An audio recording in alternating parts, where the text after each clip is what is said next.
নমস্কাৰ বন্ধু বান্ধৱীসকল এটা আপোনালোকৰ বাবে বহুত ভাল খবৰ লৈ আছোঁ যিহেতু দিল্লী পুলিচৰ তৰফৰ পৰা আপোনালোকৰ ৭,৪11টা পোষ্ট মুকলি কৰি দিছে। এই পোষ্টখিনিত আপোনালোকে ল'ৰা ছোৱালী দুয়োটাই এপ্লাই কৰিব পাৰিব।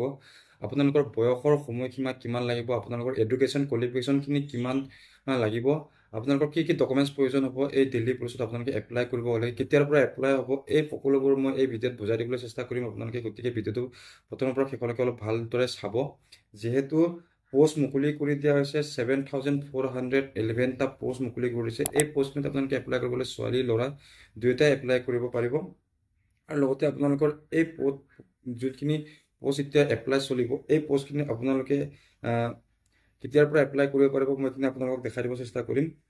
আপোনালোকৰ এই পোষ্টখিনিত যদি এপ্লাই কৰিবলৈ হ'লে আপোনালোকে 2 তাৰিখৰ পৰা এপ্লাই কৰিব পাৰিব। 2 ছেপ্টেম্বৰৰ পৰা, এই যিটো মই দেখাই দিছোঁ আপোনালোকে 2 ছেপ্টেম্বৰৰ পৰা এপ্লাই কৰিব পাৰিব আপোনালোকে অক্টোবৰৰ 1 তাৰিখলৈকে।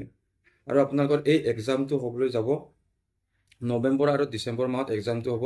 তাৰপিছত আপোনালোকৰ গোটেইখিনি কম্পিউটাৰ বেচিছতে CBT এক্সামে হয় আজিকালি। যিহেতু দিল্লী পুলিচৰ যোনখিনি প্ৰচেছখিনি হ'ব গোটেই SSC থ্ৰুদিয়ে লোৱা হ'ব এক্সামখিনি। তাৰপিছত আপোনালোকে চিলেকশ্যন পিছত আপোনালোকৰ দিল্লী পুলিচত গুচি যাব।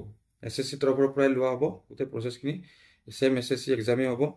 এক্সামখিনিত 100টা কুৱেশ্যন থাকিব, 100 নম্বৰ থাকিব। তাৰে নিগেটিভ মাৰ্ক আছে আপোনালোকৰ 25, মানে 4টা ভুল কৰিলে 1 নম্বৰ কটা যাব। আৰু লগতে আপোনালোকে যদি ইয়াত এপ্লাই কৰিম বুলি ভাবিছে, আপোনালোকৰ এডুকেশ্যন কোৱালিফিকেশ্যনটো আপোনালোকে হায়াৰ ছেকেণ্ডেৰী পাছ হ'ব লাগিব। হায়াৰ ছেকেণ্ডেৰী পাছ হোৱাৰ পিছতো যিসকল মেল কেণ্ডিডেট, ল'ৰা কেণ্ডিডেটসকলে আপোনালোকৰ কাৰণে ড্ৰাইভিং লাইচেঞ্চ লাগিব, মটৰ চাইকেল আৰু 4 হুইলাৰৰ ড্ৰাইভিং লাইচেঞ্চ থাকিব লাগিব, মানে LMB লাইচেঞ্চ থাকিব লাগিব, তেতিয়াহে আপোনালোকে এপ্লাই কৰিব পাৰিব। আৰু মেলখিনিৰ কাৰণে লাগিব ড্ৰাইভিং লাইচেঞ্চ আৰু ফিমেলখিনিৰ কাৰণে নালাগে। আৰু আপোনালোকৰ বয়সৰ সময়সীমা যদি ক'ব যাওঁ, বয়সৰ সময়সীমাটো আপোনালোকৰ 18 বছৰৰ পৰা 25 বছৰলৈকে দিয়া আছে। আৰু লগতে আপোনালোকে এইজ ৰিলেশ্যনটো পাই যাব।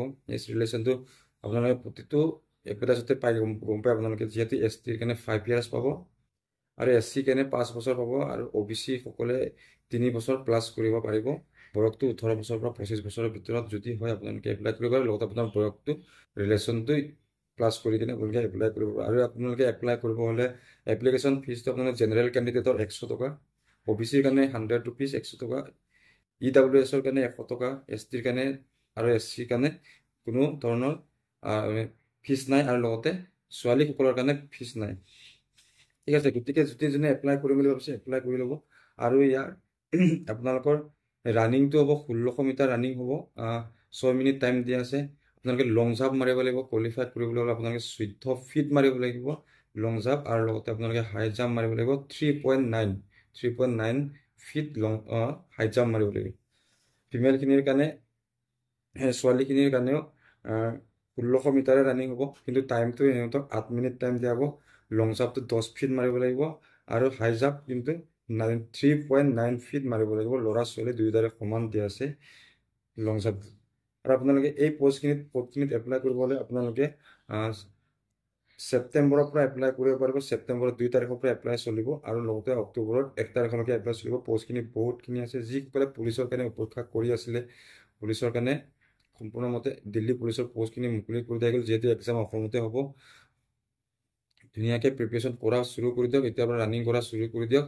যিহেতু আকৌ অসম পুলিচৰ নতুন পোষ্ট আহিব, নতুন পোষ্ট আহিলে আপডেটখিনি পাই থাকিব আপোনালোকে। যদি চেনেলটো ছাবস্ক্ৰাইব কৰি ৰখা নাই, ছাবস্ক্ৰাইব কৰি ৰখাই ল'ব, যিহেতু নতুন আপডেট আহিলে আপোনালোকে প্ৰথমতে পায়।